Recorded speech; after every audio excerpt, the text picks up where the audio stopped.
Now, recently at work, I was asked a really interesting question by a coworker, specifically the idea of, if you got transported to the 40k universe, where would you want to live? Now, I think this is a really fascinating question because we're in the 40k universe where everything is horrific. And also, this is a conversation that gets popped up, like, if any of the fictional universes you enjoy, you could just get isekai'd to, where would you pick? This is a question that's horrendously difficult for me as a fan of basically just series that are just super grimdark and horrific, as you can tell. So it was a toughie. But with this question, it got me thinking, like, is there a right answer? And I think I have. So specifically, I have 5 options that I believe could be legitimate choices. Some are stretches, don't get me wrong, because the 40k universe sucks. It's eternal war, everyone's unhappy. No matter where you are, you're going to be treated like shit. But specifically, when I'm cataloging them under the idea of survivability, I found some good candidates. Quality of living varies. Now, some really quick ground rules. Particularly, this is you from current point being poofed into the 40k universe. You've been isekai'd, you know, ran in front of a truck and it hits you, you wake up in 40k. That kind of deal. So hopes of like joining up with one of the Xenos races, like you're not going to be a Dark Eldar living in Kamarag, or the actual correct answer, you're not going to be born as an orc living on any orc world, because that is the true best answer to nicest place to live in 40k. They're the only ones actually living life and loving life. So it's specifically from that perspective that I'm approaching, and we're going to hit this in order. For number 5, hear me out. Please hear me out. A place like Armageddon. Now, I know this sounds bad, but in my head, this is the exact same situation as like moving to Gotham or Metropolis or New York in the Marvel series, or living in Baldur's Gate. You're in a place that, don't get me wrong, is pretty bad. A lot of shit goes wrong, a lot of plots happen, a lot of pretty serious things happen that could very well threaten your life. But there's always the named character or big army that'll come through and save the day. Armageddon's been attacked so many fucking times. We have like 3 actual like crusades that have taken place there. And then the current thing with Angeron, place is still kicking though. So this one's a fucking stretch, I understand, but not all can be perfect winners. It's 40k. And the number 4 is a little better, I would say, as you could always just go to Mars. I think Mars is a relatively good candidate because you're in a very defended place in the Sol system, and you have the extra benefit of not having to deal with Inquisitors kicking about. A lot of Inquisitors. And I do genuinely think if you had to pick a place in our solar system that would be better to live in 40k, do not go to Terra. Terra sucks so much ass. I've read the Volta Terra series. I know how much it sucks. Mars, at least, you won't be shot for not having a long enough prayer over your corpse starch rations. You'll just be hanging around weird tech priests all day. That's the downside, is you gotta deal with the Mechanicus instead, which is its own bag of worms. However, with some extra work, I feel like you can make this living situation kind of, you know, livable. Because if you can work hard, like truly apply yourself, or if you viewer, have any form of like engineering knowledge, you can just get on the career track record to become a tech priest. It'll take some effort, you have to really prove yourself, but yeah, you can become a tech priest and have immediately a higher standard of living. You're just, you know, gonna have to work really hard, impress some tech priest out there, they promote you to the position, and then you get sanded away from feet to the base of your spine and grinded away so they can install a thing into the base of your spine, and then they can augment you until the point where you're barely recognizable as human because the flesh is weak, which for some people is a plus. And for number 3, I think genuinely, if you want a higher standard of living, joining up with the Tau is probably your safest bet. Even more if you start hanging out with Farsight and join the Farsight Enclave.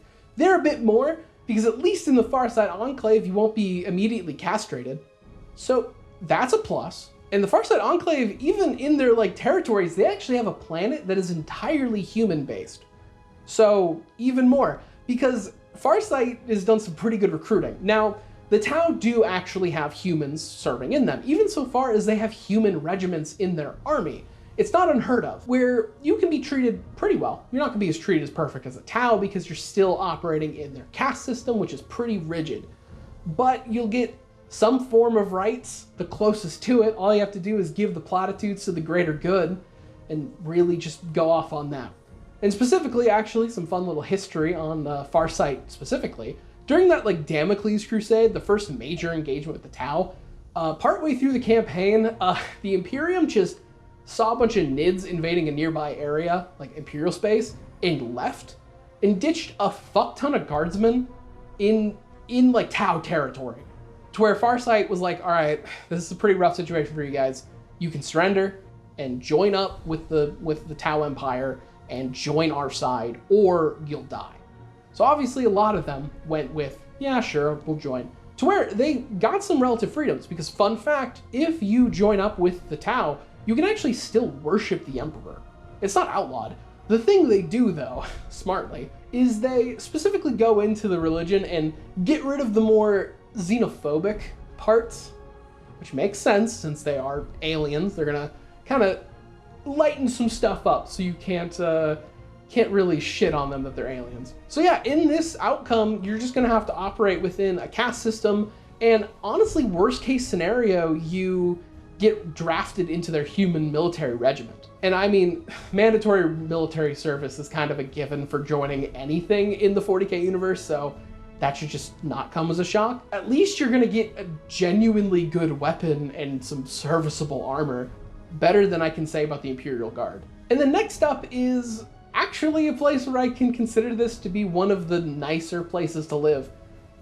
This is pretty close to my #1 spot. For #2, we have Nocturne. Now I think you can make a case that living on the homeworld of any major Space Marine chapter is just a safe bet. You're always gonna be defended by literally the Emperor's finest warriors, because that's where they're from, that's where they recruit from, so they wanna make sure everything's okay. And I dug through the other planets, and I gotta say, there are some that you could argue are decent. It's still pretty bad. I think the best one you can argue for is like Macragge or anywhere in the Ultramar system. The problem is the Ultramar system is target #1, and they have been for a hot minute. They've been attacked by so much bullshit, like most recently, Mortarion himself.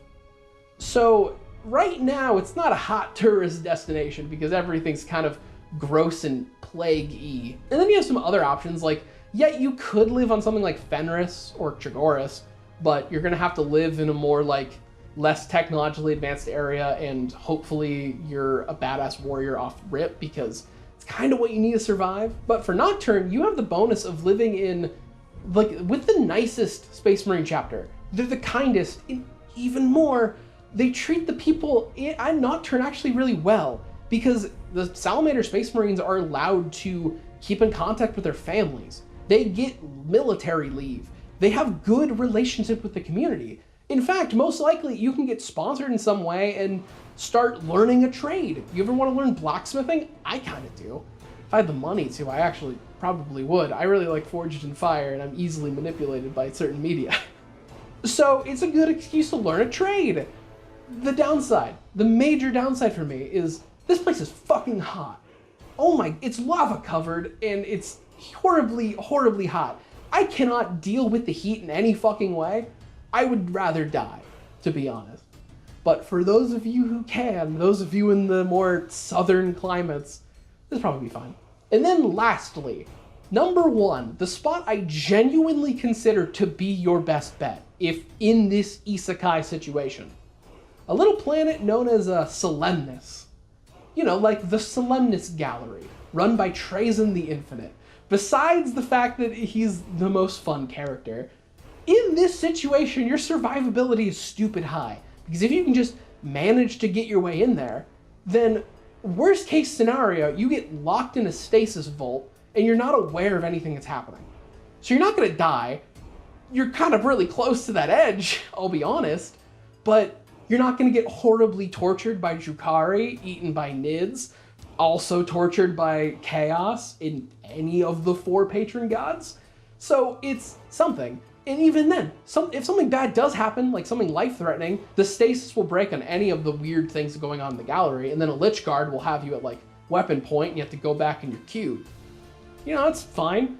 However, there's more to this. The reason I do believe this is the best, because in the part of this scenario, taking into the account that it's literally you right now being poofed into that universe, you are entering the 40k universe and Trazyn's gallery as a person aware of 40k lore. So you, hopefully at home, are very well versed in 40k lore.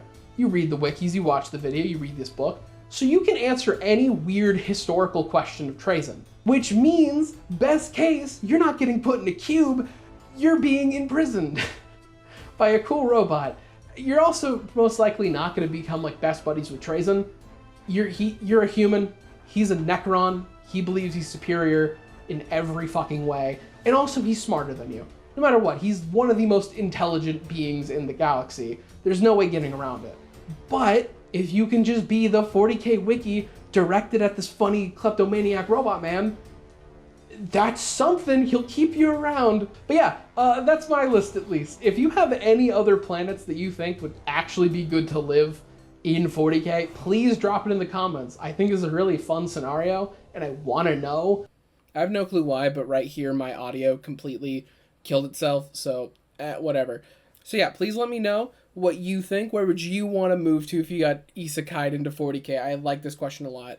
And as well, stay tuned, because sooner rather than later, I'm going to make the complete opposite of this list, which is really difficult because it turns out every planet sucks to live on in this setting. Who knew? So anyways, if you like this, like, comment, subscribe, do that stuff, join my membership, and see ya.